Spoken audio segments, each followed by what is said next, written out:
Está desplazándose por un mundo en lo que todo es posible, y nada está fuera de su alcance. Esta es la historia del surgimiento de una idea que ha llegado a dominar nuestra sociedad. Es la creencia de que la satisfacción de los sentimientos y deseos individuales es nuestra máxima prioridad. Hoy vamos a explicarles cómo obtener todo lo que quieran. Quería vivir una vida diferente que no estaba disponible para mí con el aspecto con el que yo nací. Pues bien, estoy aquí, mírame, fíjate en mí. Episodios anteriores han demostrado que este ascenso del yo fue fomentado y promovido por las empresas. Habían utilizado las ideas de Sigmund Freud para desarrollar técnicas para leer los deseos internos de las personas y luego satisfacerlos con productos. Este episodio final trata sobre cómo esa idea se apoderó de la política. Cuenta la historia de cómo los políticos de izquierda tanto en Estados Unidos como en Gran Bretaña recurrieron a estas técnicas para recuperar el poder. Creían que estaban creando una nueva y mejor forma de democracia, una que realmente respondía a los sentimientos internos de las personas. Pero lo que los políticos no se percataron fue que los objetivos de aquellos que originalmente crearon estas técnicas, no era el de liberar a las personas, sino el de desarrollar un nuevo método de controlarlos en una época de democracia de masas. El siglo del yo.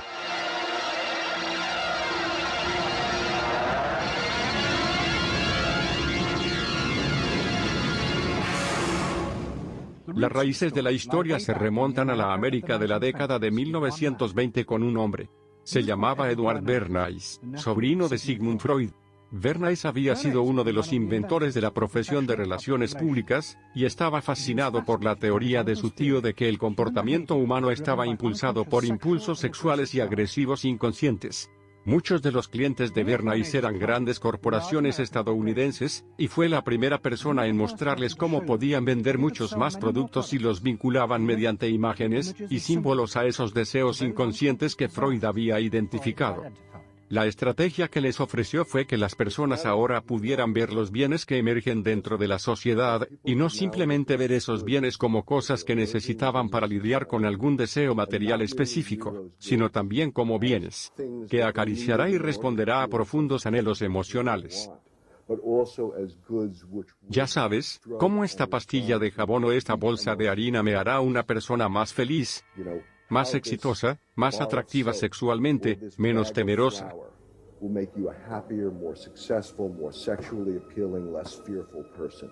Alguien a quien admirar en lugar de vilipendiar. Las personas poderosas en ese mundo son aquellas personas que son capaces de leer la mente del público y darle al público lo que quiere en esos términos. Bernays fue el tipo que fue el principal articulador de las teorías que impulsaban este nuevo sistema. En la década de 1980, las ideas de Bernays habían alcanzado la mayoría de edad. En Estados Unidos había surgido una vasta industria dedicada a leer los deseos internos de los consumidores. En el fondo estaba la técnica del grupo focal. Episodios anteriores han mostrado cómo el grupo focal fue inventado por psicoanalistas empleados por corporaciones estadounidenses. El objetivo era permitir que los consumidores expresaran sus sentimientos y necesidades internas tal como lo hacían los pacientes en el psicoanálisis. Luego, la información se utilizó para promover y diseñar nuevos productos que satisfarían esos deseos. Y Edward Bernays, que ahora tenía casi 100 años, fue celebrado como el padre fundador de este mundo del marketing.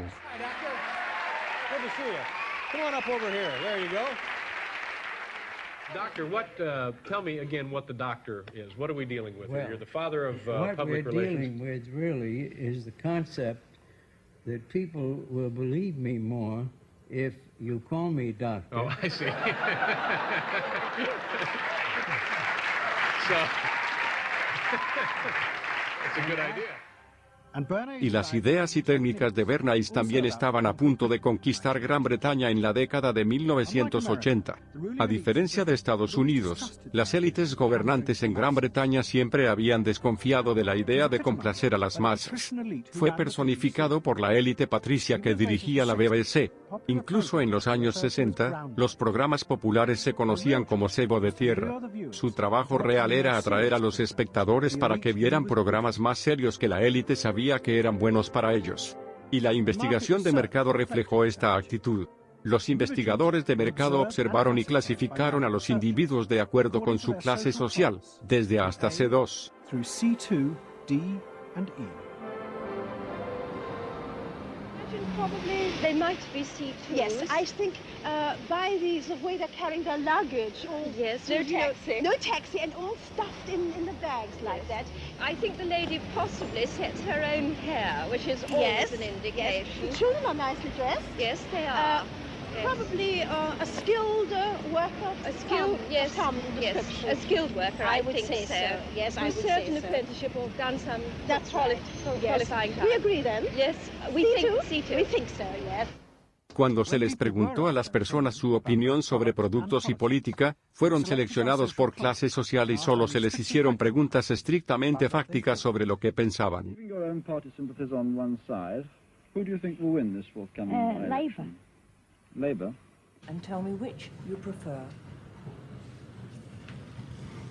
Which party do you think you'll be voting for? This time, This time, Liberals. you'll be voting for the Liberals. And who do you think will be second? Conservative. This one. Thank you.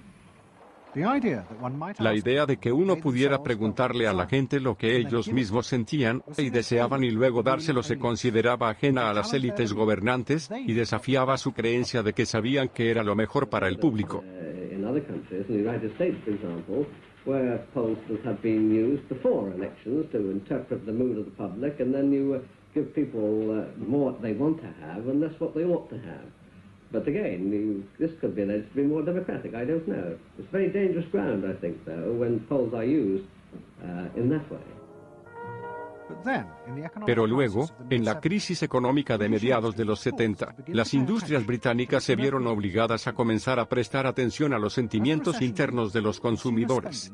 A medida que la recesión se profundizó, el gasto de los consumidores cayó drásticamente y los anunciantes insistieron en que la única forma de que las empresas sobrevivieran era hacer que su publicidad fuera más eficaz. Y para hacer esto, tendrían que profundizar en los motivos psicológicos subyacentes de las personas para comprar. La industria de la publicidad comenzó a atraer estadounidenses para que organizaran grupos focales con amas de casa británicas. You're a group of 10 today. We don't want a group opinion, and we want to know your ideas and your thoughts, no matter how crazy it might be. Please let your imagination run wild, because that's how very crazy things like instant coffee got born. Now, can we get somebody, this lady, to be a kitchen sink? And kitchen sink, how do you feel with these things that are being used to clean you up? Well, I've got to feel clean. I've got to be kept clean. I feel that. I should hate it if I was all greasy, so I've got to be easy to clean. Okay, now the housewife, this lady, what would you use to clean your kitchen sink? A scouring powder. Of course, a cloth to apply the things on, and plenty of water. Now, how do you feel as you're doing this chore? Feel satisfied? Well satisfied when I have done it, yes. I'm doing my duty. I feel it's a job well done. Se animó a los consumidores a jugar a ser productos desde limpiadores domésticos hasta cinturones de seguridad para automóviles. El objetivo no era hablar de forma racional, sino actuar y revelar la relación emocional interna con los productos. Which firmly and unmistakably underlines. Y luego surgió un político que también creía que la gente debería poder expresarse. En lugar de estar controlado por el Estado, el individuo debería convertirse en el foco central de la sociedad. Algunos socialistas parecen creer que las personas deberían ser números en una computadora estatal. Creemos que deberían ser individuos. Todos somos desiguales. Nadie, gracias al cielo, se parece a nadie por mucho que los socialistas pretendan lo contrario, y creemos que todos tienen derecho a ser desiguales.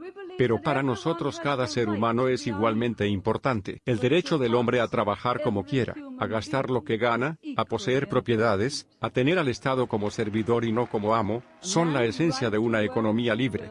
De esa libertad dependen todas nuestras otras libertades. To have the state as servant and not as master, they are the essence of a free economy. And on that freedom, all our other freedoms depend. Mrs. Thatcher's vision. La visión de la señora Thatcher era la de una sociedad en la que los deseos y deseos de millones de personas se satisfarían a través del libre mercado. Este, creía, sería el motor para regenerar Gran Bretaña. Y con su ascenso al poder florecieron las industrias de la publicidad y el marketing. Su tarea consistía en averiguar qué quería realmente el pueblo británico y luego vendérselo. En este nuevo clima, el grupo de enfoque floreció, y quienes lo dirigieron tomaron prestadas las técnicas de la psicoterapia para profundizar cada vez más en los sentimientos de las personas sobre los productos. We're trying to understand how people feel about brands, how they relate to brands. That is to say, what the brand's personality is as far as consumers are concerned. And there are a number of techniques which are very, very helpful for getting to that understanding. The consumer is given crayons to doodle, to express their feelings, to go inside their own head, pull out their feelings and somehow get them onto paper. And these are ordinary drinkers expressing their feelings about drinking Guinness. Here you see a rich, very female aspect of Guinness. So if you were describing a woman who somehow to you had that character, what sort of person is it? Paula Yates, who used to lay in bed, surrounded with magazines and chocolates like a 50s starlet. A partir de esta investigación, los especialistas en marketing comenzaron a detectar un nuevo individualismo, en particular, entre quienes habían votado a los conservadores por primera vez en 1979. Ya no querían ser vistos como parte de las clases sociales sino expresarse. Y para esto fueron cruciales los productos que eligieron comprar. Descubrimos que existía esta tendencia hacia lo que llamamos individualismo, donde la gente todavía quería ser parte de una multitud pero expresarse como individuos dentro de ella. Tener su propia personalidad, ser, supongo, su propio hombre.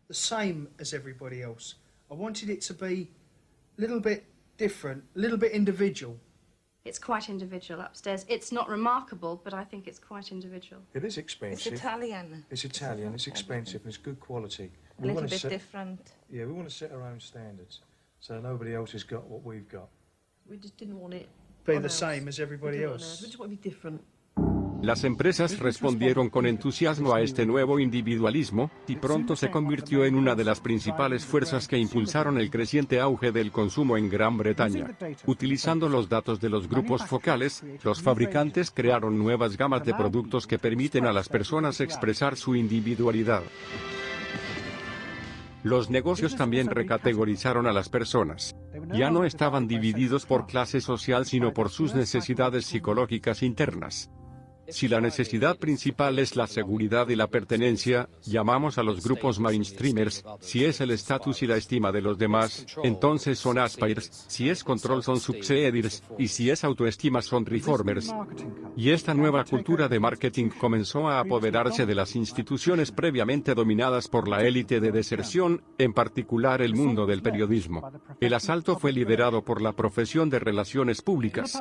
En el pasado, las relaciones públicas se consideraban sórdidas y corruptas, pero ahora se han convertido en un negocio glamoroso que promociona productos y celebridades.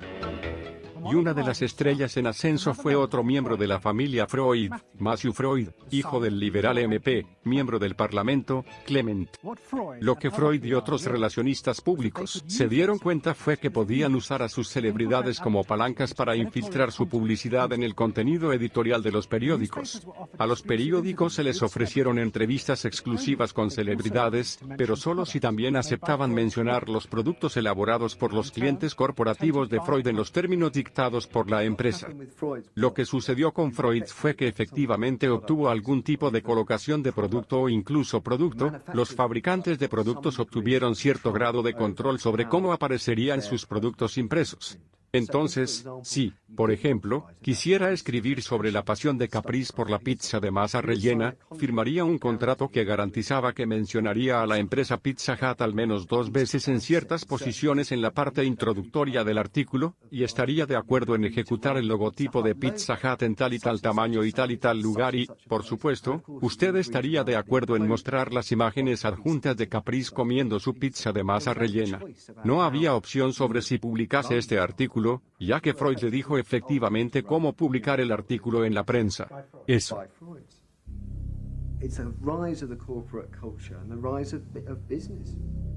Para los periodistas tradicionales, esta infiltración de publicidad en las páginas editoriales era una corrupción de su profesión.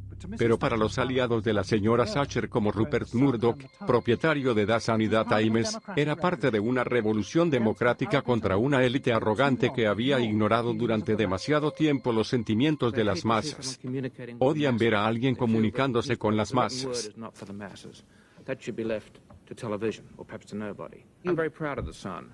And The Sun was not represented tonight in your film. You just took page 3, which everyone seems so fascinated with.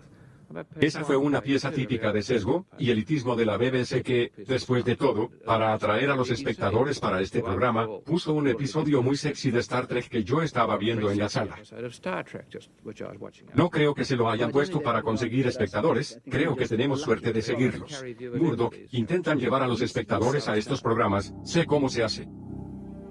A finales de los 80, la señora Thatcher y sus aliados en la publicidad y los medios de comunicación habían llevado los deseos del individuo al centro de la sociedad. Como mostró el episodio de la semana pasada, fue la misma transformación que el presidente Reagan había provocado en Estados Unidos. Ambos políticos habían alentado a las empresas a que reemplazaran al gobierno el papel de satisfacer las necesidades de la gente. En el proceso, se alentó a los consumidores a ver la satisfacción de sus deseos como la principal prioridad. Para Thatcher y Reagan, esta era una nueva y mejor forma de democracia. Pero a sus oponentes en los partidos de izquierda les habían evocado los aspectos más egoístas y codiciosos de la naturaleza humana. Ronald Reagan y Margaret Thatcher adoptaron una filosofía económica que dice que la unidad de juicio no era solo el individuo sino la satisfacción personal del individuo, la felicidad y el bienestar únicos del individuo.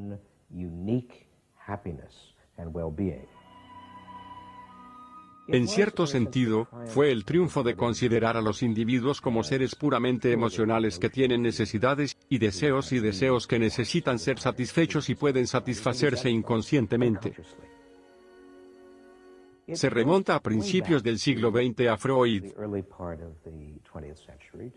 a las nociones del inconsciente, a las suposiciones de que, en términos de nuestras mentes racionales, somos pequeños corchos flotando en este gran mar de esperanzas, miedos y deseos del que somos apenas conscientes, y que el mundo de un especialista en marketing, el papel de alguien que vende algo,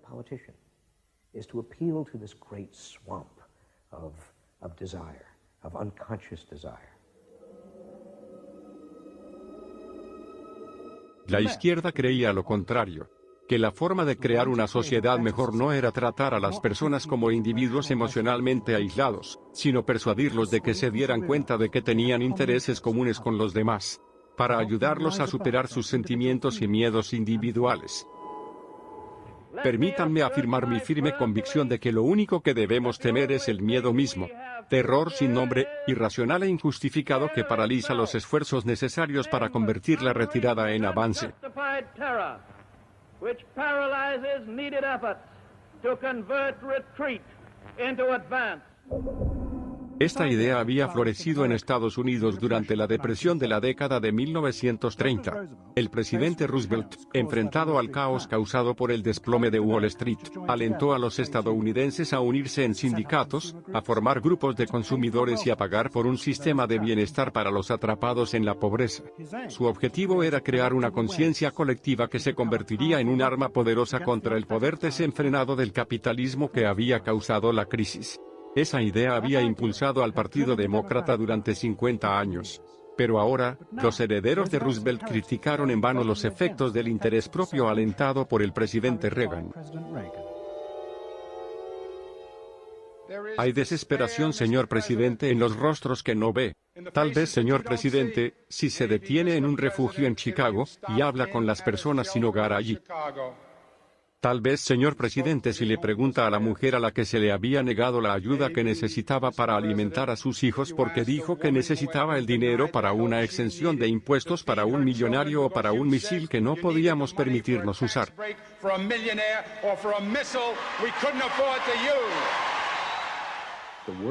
Lo peor que hizo Ronald Reagan fue hacer respetable la negación de la compasión. Dijo que has trabajado duro, has ganado tu dinero, no deberías tener que sentirte culpable por negarte a tirarlo a la basura con las personas que eligen serlo. Personas sin hogar y que optan por no trabajar. Eso es lo que él dijo. Lo dijo con una elegancia y una especie de aspecto benigno que disimulaba su dureza. You think we can do anything about it? Well, why not? If we can work together now to look after the lives of the people here, I don't see why we couldn't work together afterwards to clear up the mess and help build a better world in which these things can't possibly happen. The qualities we've learned from comradeship and common suffering are not going to be wasted after this war. It's out of experience like ours that the new world will be built. Esa misma idea, reunir la fuerza colectiva de las masas para desafiar el poder atrincherado de la riqueza y los negocios también había llevado al Partido Laborista al poder en Gran Bretaña después de la guerra. Pero en la década de los 80, los trabajadores como los demócratas en Estados Unidos perdieron elección tras elección cuando millones de personas que alguna vez votaron por ellos cambiaron su lealtad a los conservadores. Going blue just about everywhere, sweeping the country. The rural parts of Britain now have gone blue. For they are the party of yesterday, and tomorrow is ours.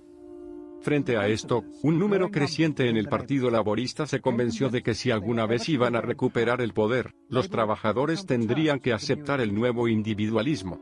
Uno de ellos era un ejecutivo de publicidad llamado Philip Gould que había sido un partidario laboral de toda la vida. Gould creía que el liderazgo sindical se había corrompido por la misma arrogancia patricia que dominaba todas las instituciones británicas. Denigraron y desaprobaron las nuevas aspiraciones de los votantes de la clase trabajadora. Philip Gould, asesor de estrategia del Partido Laborista desde 1985 hasta la actualidad, el laborismo dejó de escuchar a estas personas. Y recuerdo que el mejor ejemplo de esto fue después de las elecciones de 1983, que fueron las elecciones sobre todo donde las voces de la gente simplemente no se escucharon. Y cené con una figura destacada del Partido Laborista que había estado muy involucrado en la derrota y su esposa dijo, Dios, esta gente de clase trabajadora, les damos una educación y les damos oportunidades en la vida y ¿qué hacen? Leen Dasan y simplemente no voten por nosotros. Y había una brecha tan grande entre estas personas que solo intentaban mejorar sus vidas, y el tipo de elitismo del Partido Laborista, solo había este abismo que tenía que ser llenado. Gould se convirtió en parte de un pequeño grupo de modernizadores centrados en Peter Mandelson. Su objetivo era reconectar a los trabajadores con los votantes perdidos. Para hacer esto, Gould recurrió a la técnica que conocía bien por su trabajo en publicidad, el grupo focal. Gould encargó grupos de enfoque en áreas suburbanas de todo el país con pequeños grupos de votantes que se habían cambiado a la señora Thatcher. Se alentó a las personas a no hablar racionalmente sobre políticas, sino a expresar sus sentimientos subyacentes. Y lo que descubrió Gould fue un cambio fundamental en la relación de la gente con la política. Ya no se veían a sí mismos como parte de ningún grupo, sino como individuos que podían exigir cosas a los políticos a cambio de pagar impuestos, así como los negocios les habían enseñado a hacer como consumidores. Y descubrí que la gente se había convertido en consumidores. Sabes que la gente quería tener la política y la vida en sus propios términos. Me refiero no solo a la política, sino también a todos los aspectos de la vida. Las personas se ven a sí mismas como son, como individuos autónomos y poderosos que tienen derecho a ser respetados, que tienen derecho a tener lo mejor no solo en bienes, sino también en salud y educación. Todo esto se trataba de lograr que el Partido Laborista entendiera que la gente realmente había cambiado y, a menos que el Partido Laborista cambiara, no ganaría. Philip Gould se propuso ahora intentar persuadir al Partido Laborista de que tendrían que hacer concesiones a lo que él llamaba las nuevas clases aspirantes. Iba a enfrentarse a una oposición implacable. En el período previo a las elecciones de 1992, Gould argumentó que la única forma de ganar era que los trabajadores no aumentaran, los impuestos. Pero el canciller en la sombra, John Smith, se negó airadamente. El laborismo se apegaría a sus políticas fundamentales. Lucharían las elecciones con la promesa de impuestos. Aumenta para crear una sociedad más justa. Y cuando comenzó la campaña, parecía que Philip Gould estaba equivocado. Las encuestas tradicionales siempre mostraban que los trabajadores iban por delante a pesar del mensaje conservador de la campaña de que el gobierno sindical subiría los impuestos. Incluso los aliados más antiguos de los conservadores en la prensa se convencieron de que al insistir sobre los impuestos, los conservadores se estaban degollando.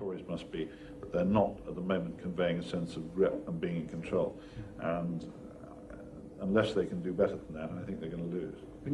The other thing is that they still say that they are going to go on and on with this one single message of tax. And I think, part of the difficulty this morning was that you had a whole lot of people who've been going to the same press conference for 7 days, had virtually the same message thrust at them, and are kind of getting bored and restless and hitting back on it. I think the media sense a big story coming in the Tories being defeated. Y el Partido Laborista también estaba convencido de que ganaría y finalmente regresaría al poder. Time to meet the men and women who will form the next government. Labour Chancellor of the Exchequer, John Smith. And now, it is time for the next Prime Minister, Neil Kinnock. Los que dirigían la campaña sindical creían que mediante una presentación moderna atraerían a los votantes y mantendrían las viejas políticas. Pero Philip Gould estaba convencido de que el trabajo iba a perder. A través de sus grupos de enfoque, supo que las mismas personas que les decían a los encuestadores tradicionales que votarían por el trabajo en realidad se estaban preparando para votar a los conservadores por interés propio, pero estaban demasiado avergonzados para admitirlo. Y John Major también sabía esto porque sus grupos focales le decían lo mismo.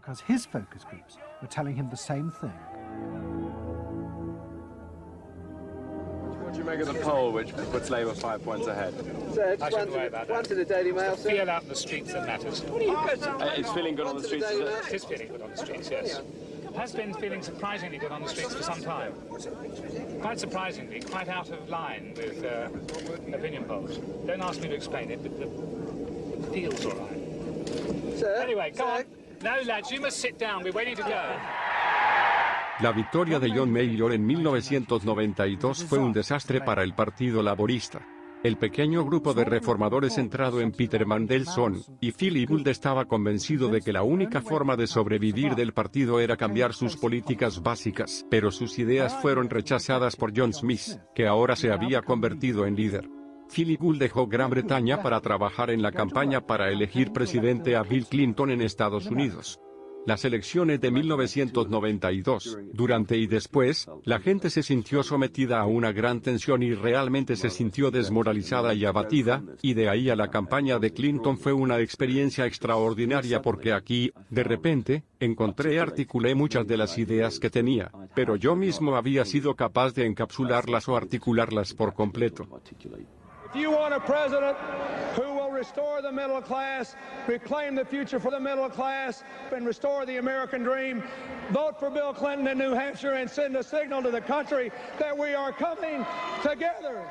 Lo que Gould descubrió fue que, al igual que el Partido Laborista, los demócratas también habían estado organizando grupos focales con votantes indecisos.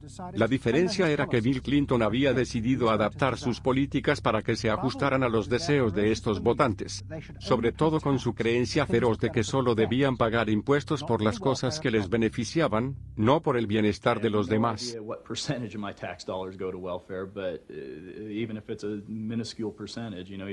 A quarter a percent, you know, it's still too much for the people that are receiving these benefits that are basically non-productive.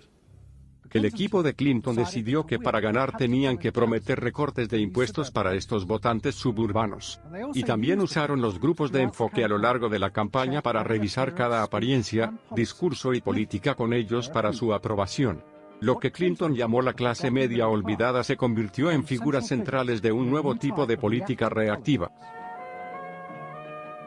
Candidates Los candidatos a la presidencia de los Estados Unidos han sido preparados y diseñados durante muchos años. Lo que era nuevo era un intento de usar técnicas muy sofisticadas o pseudo-sofisticadas para sondear la psicología pública para averiguar con precisión cuáles eran los deseos de los individuos y luego presentar un candidato y una plataforma e imágenes y palabras que respondieran exactamente a esos deseos profundos. Este fue el embalaje a un nuevo nivel. Esta era la votación en un extremo. I'm not going to raise taxes on the middle class. And the middle class needs a break.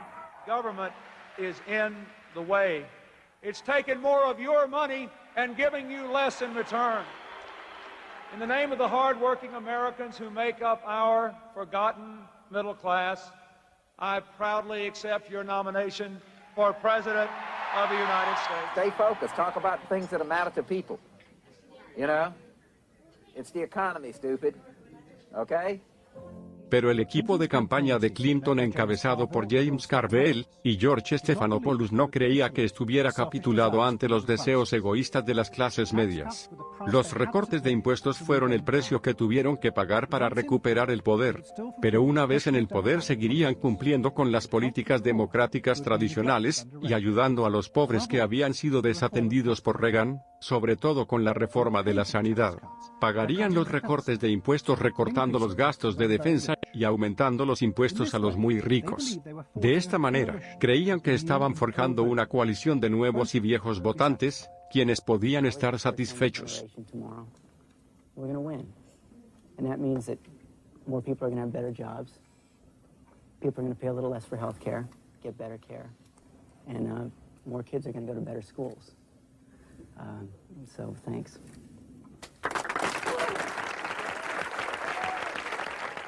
Pero el optimismo de los demócratas iba a ser de corta duración. En noviembre de 1992, Clinton fue triunfalmente elegido presidente, pero en cuestión de semanas su administración descubrió que el déficit presupuestario era mucho mayor de lo que habían previsto. En una reunión en la Casa Blanca en enero de 1993, el jefe de la Reserva Federal les dijo que el déficit era de casi $300 mil millones. No había forma de que pudieran pedir prestado más sin asustar a los mercados y provocar una crisis. La única forma de pagar los recortes de impuestos propuestos sería recortar el gasto público no solo en defensa sino también en asistencia social. Clinton se enfrentó a una elección entre la vieja política y la nueva y eligió la vieja. Se eliminaron los recortes de impuestos y trató de inspirar al país con el viejo ideal democrático del gasto público para ayudar a los pobres y desfavorecidos. Tonight I want to talk with you about what government can do, because I believe government must do more. To put people to work now, to create 500,000 jobs. Jobs to rebuild our highways and airports, to renovate housing, to bring new life to rural communities and spread hope and opportunity among our nation's youth. Healthcare reform sounds like a great idea to me. Well, I know, but some of these details sure scare the heck out of me. Like what? Well, like for... Al comienzo de la administración Clinton, muchos de nosotros, incluido creo que el propio presidente Clinton, volvimos a una tradición más antigua. Trató de animar al público a hablar sobre ideales genuinos más allá del individuo. Y esa agenda reformada no es solo la atención médica universal y el cuidado de los niños, y trata las crecientes desigualdades en nuestra sociedad y la falta de vivienda, muchas cosas con las que muchos ciudadanos, particularmente los ciudadanos de ingresos medios, simplemente no querían lidiar. Pero los votantes de los suburbios a quienes se les habían prometido recortes de impuestos no se sintieron inspirados por la visión de Bill Clinton. Se sintieron traicionados y querían venganza. Su oportunidad llegó en 1994 con las elecciones al Congreso. Los republicanos encabezados por Newt Gingrich prometieron enormes recortes de impuestos y desmantelaron el sistema de bienestar. Los votantes que habían desertado a Clinton cambiaron de bando una vez más, y los republicanos ganaron ambas cámaras del Congreso de forma aplastante. Renewal of the Thatcher-Reagan tradition, and I think in that sense it's pretty decisive. It means that the welfare state is going to be less hospitable for people who are not willing to take responsibility for their own situation. No question about it. I think today is the beginning of the end of the welfare state. Para Clinton fue un desastre. Enfrentado a un Congreso hostil, no había forma de que aprobara sus reformas. Su popularidad personal se desplomó y parecía seguro que no sería reelegido en 2 años. Desesperado y sin decírselo a su gabinete, Clinton pidió ayuda a uno de los estrategas políticos más despiadados de Estados Unidos, Dick Morris. Dick Morris. What did he want you to do? Save his butt. Clinton estaba en serios problemas, había perdido las elecciones de 1994, había perdido el control del Congreso, y me contrató para que regresara y lo salvara. Así que básicamente me estaba pidiendo que desempeñara más o menos el mismo papel que un salvavidas si te estuvieras ahogando. Lo que Morris le dijo a Clinton fue que para ganar la reelección tendría que transformar la naturaleza misma de la política. Los votantes indecisos cruciales en los suburbios ahora pensaban y se comportaban como consumidores. La única forma de recuperarlos era olvidar toda ideología y, en cambio, convertir la política en una forma de negocio de consumo. Clinton debe tratar de identificar sus deseos y caprichos personales y luego prometer cumplirlos.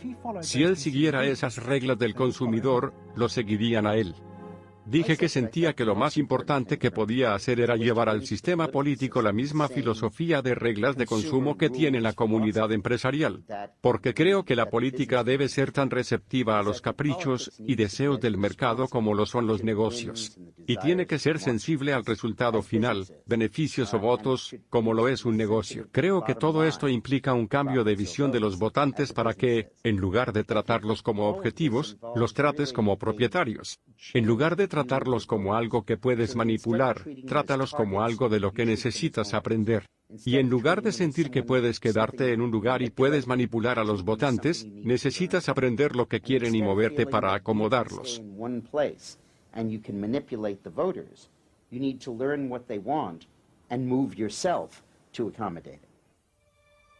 Para entrar en la mente de los votantes indecisos, Morris incorporó por primera vez el marketing de estilo de vida a la política.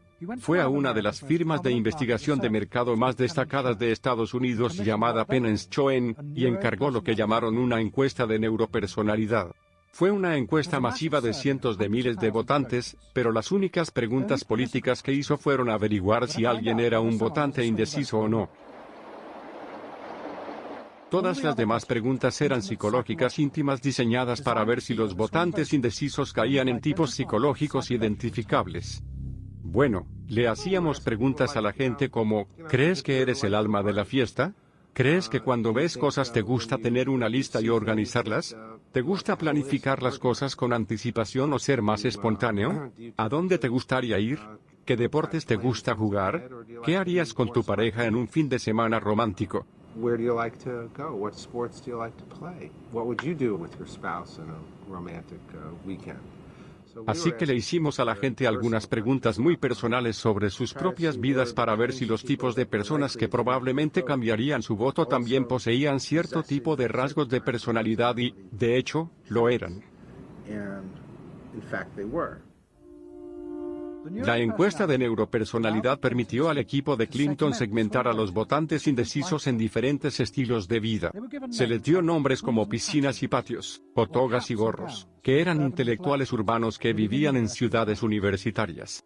A partir de esto, el equipo pudo identificar formas en las que podrían hacer que las personas se sintieran más seguras en sus estilos de vida elegidos, así como los negocios habían aprendido a hacer con los productos. Dick Morris lo llamó política de pequeño calibre, pequeños detalles de la vida personal de las personas y las ansiedades personales en los que la política ni siquiera había pensado o notado antes, pero que ahora se habían convertido en la clave para ganar el poder.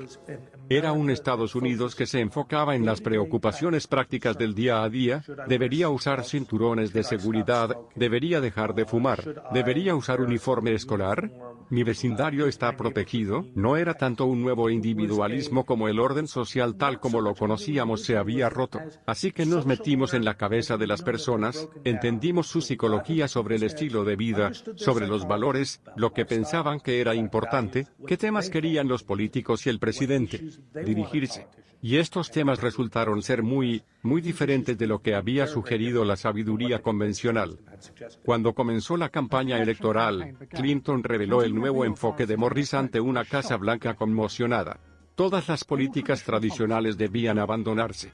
En su lugar, se concentraría exclusivamente en políticas que se dirigieran a las preocupaciones de los votantes indecisos. Se instalarían V-chips en los televisores para evitar que los niños vean pornografía, y se instalarían teléfonos móviles en los autobuses escolares para que los padres se sintieran más seguros. Dick Morris también persuadió al presidente para que pasara su tiempo libre de la misma manera que los votantes indecisos particulares. Envió a Clinton a unas vacaciones de casa vestida exactamente con los atuendos de Gore-Tex que le gustaban al grupo llamado Vitsky Families. El objetivo era reflejarles el estilo de vida de los votantes indecisos. Los liberales del gabinete de Clinton odiaban este enfoque. Diría, Dick, ¿por qué hacer una campaña si todo lo que el presidente va a hacer es ofrecer todas estas pequeñas iniciativas en miniatura del tamaño de un bocado que atrajeron los deseos de la gente, como los consumidores que compran jabón? V-chips que podrías poner en tus televisores para que los niños no puedan tener pornografía y uniformes escolares. ¿Por qué hablar de ellos? Son tan mundanos y tan pequeños, y diría que si no hacemos esto, es posible que no seamos reelegidos. Y yo diría, ¿de qué sirve ser reelegido si no tienes mandato para hacer nada cuando eres reelegido? Y él decía, ¿de qué sirve tener un mandato si no puedes ser reelegido? ¿No es el objetivo final ser reelegido? Pero la nueva política de Morris fue un éxito extraordinario. Los índices de audiencia de Clinton entre los votantes indecisos comenzaron a dispararse y Dick Morris, junto con el mercadólogo Mark Penn, se hicieron cargo de manera efectiva de hacer la política de la Casa Blanca. Mark Penn instaló un enorme centro de llamadas en un bloque de oficinas en Denver, y todas las noches cientos de operadores telefónicos llamaban a los votantes indecisos en los suburbios de todo el país para verificar con ellos cada detalle de las políticas que proponía Clinton. La política fue hecha por un grupo de personas que atienden teléfonos en Denver, Colorado, llamando a votantes en lugares como Westchester y Pasadena y preguntándoles qué querían de su gobierno, y preguntándoles muy específicamente sobre políticas específicas que Bill Clinton estaba considerando. Sería más probable que lo apoyara si ofreciera este servicio gubernamental en particular o si ofreciera ese otro. Esas personas les dijeron lo que pensaban, Mark Penn se lo transmitió a Bill Clinton y salió de su boca. Entonces, esencialmente fueron los votantes de los suburbios. Los votantes de los suburbios en los años 90 estaban creando la política interna estadounidense y también parte de su política exterior. Mark Penn estaba encuestando sobre preguntas como si deberíamos bombardear Bosnia, cosas así. Morris también insistió en que Clinton hiciera un sacrificio simbólico de la vieja política para convencer a los votantes indecisos de que confiaran en él. En agosto de 1996, Clinton firmó un proyecto de ley que puso fin al sistema de ayuda garantizada a los pobres y desempleados. El bienestar se reduciría después de 2 años para obligar a la gente a trabajar. El nuevo sistema se llamó Welfare to Work y dijo que sería una ayuda, no una limosna.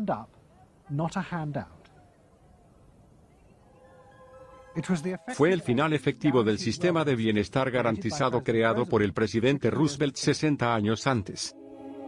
Para muchos en el gabinete de Clinton, también fue el fin del ideal político progresista que había representado Roosevelt. La creencia de que uno usa una posición de liderazgo para persuadir a los votantes a pensar y comportarse como seres sociales, no como individuos interesados en sí mismos. Dick Morris y los encuestadores habían ganado. Y con eso me refiero a que las personas que finalmente llegaron al presidente que compartían la mente del presidente eran aquellas que veían a los votantes como una colección de deseos individuales que tenían que ser atendidos y complacidos. Sugiere que la democracia no es más, y no debería ser más que complacer estos deseos muy primitivos impensados. Primitivos en el sentido de que ni siquiera son necesariamente conscientes, solo lo que la gente quiere en términos de satisfacción propia.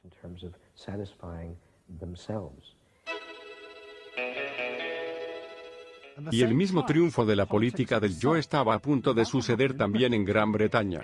En 1994, Tony Blair se había convertido en el líder del Partido Laborista, y el grupo reformador centrado en torno a Peter Mandelson se volvió todopoderoso. Casi todas las noches, Philip Gould organizaba grupos focales con votantes indecisos en los suburbios, pero esta vez lo escucharon. Los deseos y temores de las nuevas clases con aspiraciones se convirtieron en la fuerza que moldeaba las políticas del Partido Laborista.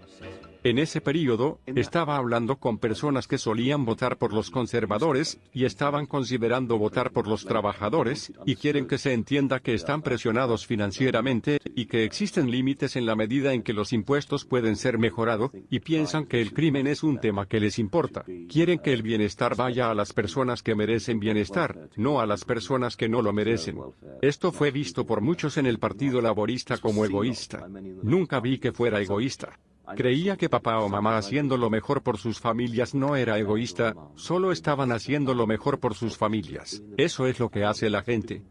A crackdown on those who make life hell in their local neighborhoods through noise or disturbance. Law and order is a labor issue today. La filosofía de la campaña es: concentrémonos en los votantes indecisos, agrupémoslos para descubrir qué quieren y qué les atraerá, y presionemos sin descanso esas cosas en la elección. Something is happening to you. After promising to put money in your pocket, the conservatives are quietly taking it away. Philip Gould fue crucial porque proporcionó la materia prima para que estos políticos hicieran este tipo de política, en el sentido de que cuando se les ocurría algo, lo seguían, casi sin excepción.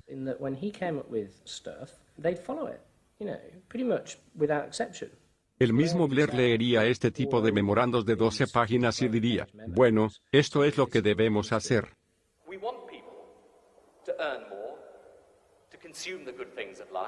We want people to pay lower taxes. Gordon Brown says a Labour government would hold the main tax rates unchanged. The Labour government will not increase the basic rate of tax.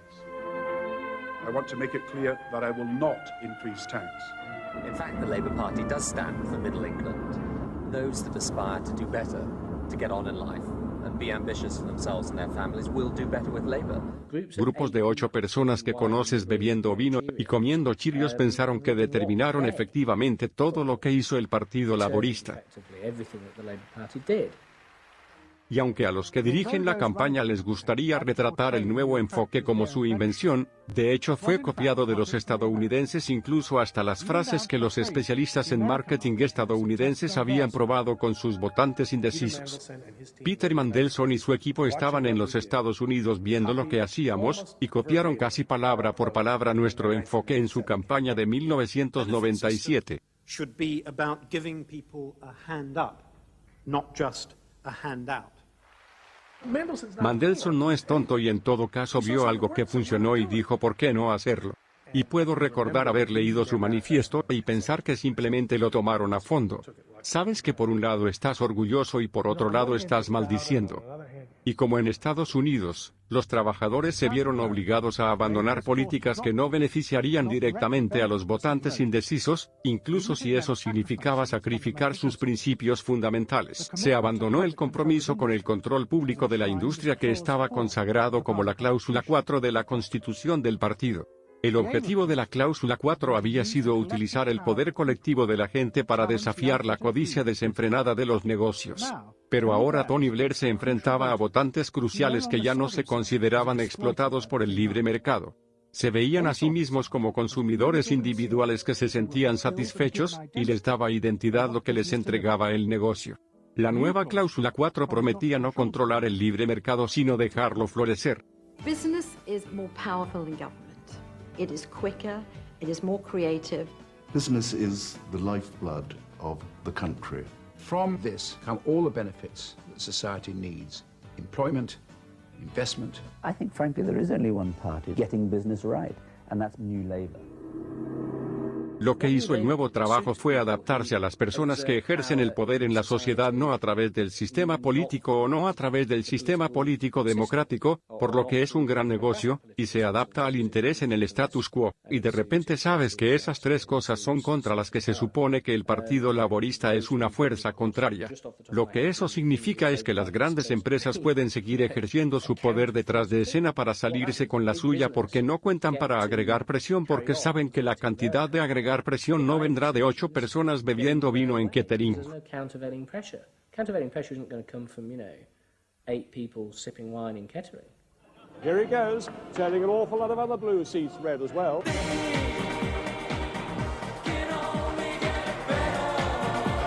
Very happy, very relieved, and very exhilarated.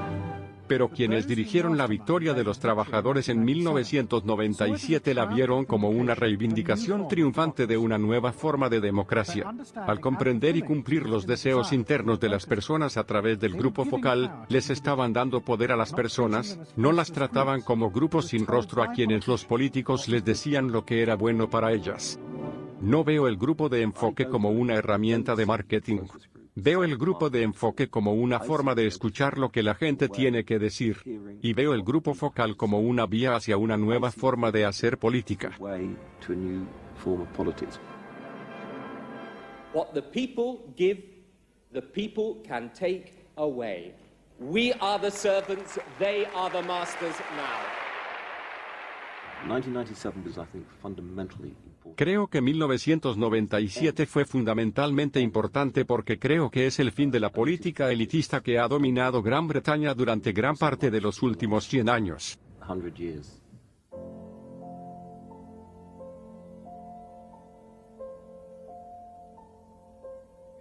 En 1939, Edward Bernays, sobrino de Sigmund Freud, creó una visión de un mundo futuro en el que el consumidor era el rey. Fue en la Exposición Universal de Nueva York y Bernays lo llamó Democracy.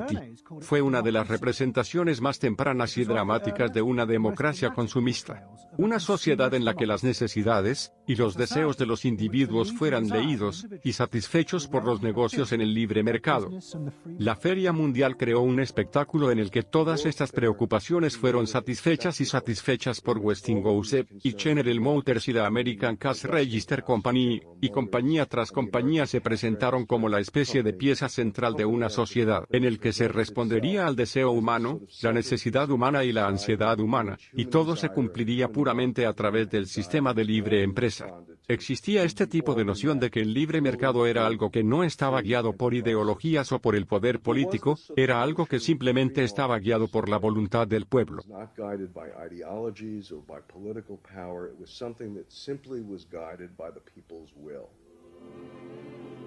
Este era el modelo de democracia que tanto el nuevo laborismo como los demócratas estadounidenses habían adoptado para recuperar el poder. Habían utilizado técnicas desarrolladas por empresas para leer los deseos de los consumidores, y habían aceptado la afirmación de Bernays de que esta era una mejor forma de democracia. Pero en realidad, la Exposición Universal había sido una elaborada pieza de propaganda diseñada por Bernays para sus clientes, las gigantescas corporaciones estadounidenses. En privado, Bernays no creía que la verdadera democracia pudiera funcionar. Había sido profundamente influenciado en esto por las teorías de su tío sobre la naturaleza humana. Freud creía que los individuos no estaban impulsados por el pensamiento racional sino por los deseos y sentimientos inconscientes primitivos. And Bernays believed that this meant it was too dangerous to let the masses ever have control over their own lives. And consumerism was a way of giving people the illusion of control, while allowing a responsible elite to continue managing society.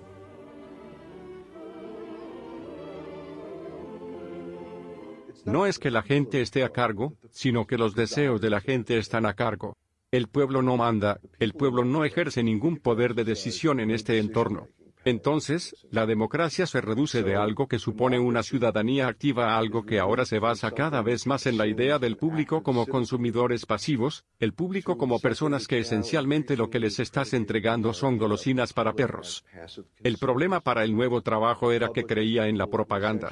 Tomaron al pie de la letra la idea promovida por las empresas de que los sistemas utilizados para leer la mente de los consumidores podrían formar la base de un nuevo tipo de democracia.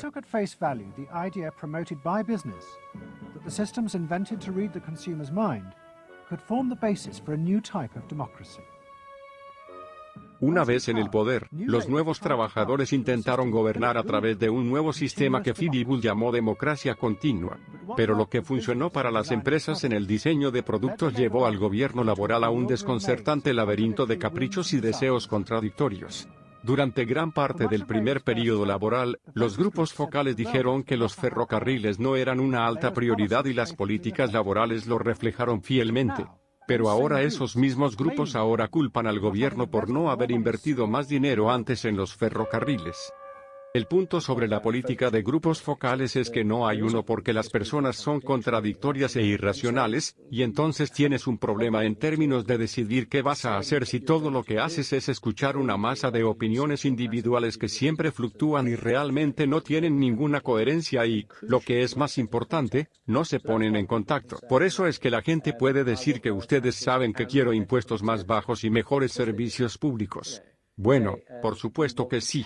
¿Sabes qué dice si quieres pagar más impuestos para obtener mejores servicios públicos y la gente está menos segura? Entonces no creen que si pagan más impuestos se gastarán en mejores servicios públicos. Entonces terminas en este atolladero y la verdad es que los políticos tienen que decir mira esto es lo que creo que debería pagar un poco más de impuestos para mejorar los servicios públicos, y prometo que soy lo suficientemente competente para usar ese dinero sabiamente. ¿Quiere ahora votar por mí, sí o no? Y eso es lo que Blair no ha logrado hacer. Tony Blair se dio la vuelta, y trata de retroalimentarlos en lo que ya creen, y darles lo que creen que es una especie de tontería contradictoria, incoherente e individual, y eso es todo lo que tiene para ofrecer. Y luego se pregunta por qué la gente no lo entiende. Los nuevos trabajadores se enfrentan a un dilema. El sistema de democracia de consumo que han adoptado los ha atrapado en una serie de políticas a corto plazo y a menudo contradictorias. Ahora hay demandas crecientes de que cumplan con una visión más grande, que utilicen el poder del gobierno para hacer frente a los problemas de la creciente desigualdad y el deterioro del tejido social del país. Pero para ello tendrán que apelar al electorado para que piense fuera de sus propios intereses. Y esto significaría desafiar la visión freudiana ahora dominante de los seres humanos como individuos egoístas impulsados por instintos, que es un concepto de los seres humanos que ha sido fomentado y alentado por las empresas porque produce consumidores ideales. Aunque nos sentimos libres, en realidad nos gusta que los políticos se hayan convertido en esclavos de nuestros propios deseos.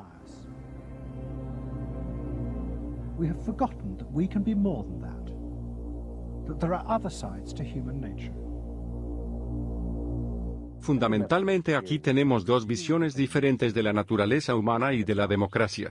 Tienes la opinión de que las personas son irracionales, que son paquetes de emociones inconscientes que provienen directamente de Freud. Y las empresas son muy capaces de responder a eso, para eso han perfeccionado sus habilidades, y de eso se trata realmente el marketing. ¿Cuáles son los símbolos, las imágenes, la música, las palabras que atraerán estos sentimientos inconscientes? La política debe ser más que eso. La política y el liderazgo tienen que ver con involucrar al público en una discusión y deliberación racional sobre lo que es mejor, y tratar a las personas con respeto en términos de sus habilidades racionales para debatir qué es lo mejor. Si no es eso, si es freudiano, si se trata básicamente de apelar a los mismos sentimientos inconscientes básicos a los que apelan los negocios, entonces, ¿por qué no dejar que los negocios lo hagan? Las empresas pueden hacerlo mejor, las empresas saben cómo hacerlo. El negocio, después de todo, está en el negocio de responder a esos sentimientos.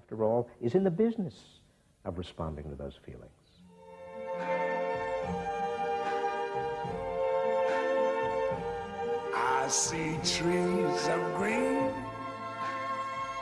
red too. I see them bloom for me and you, and I think to myself, what a wonderful world. I think to myself,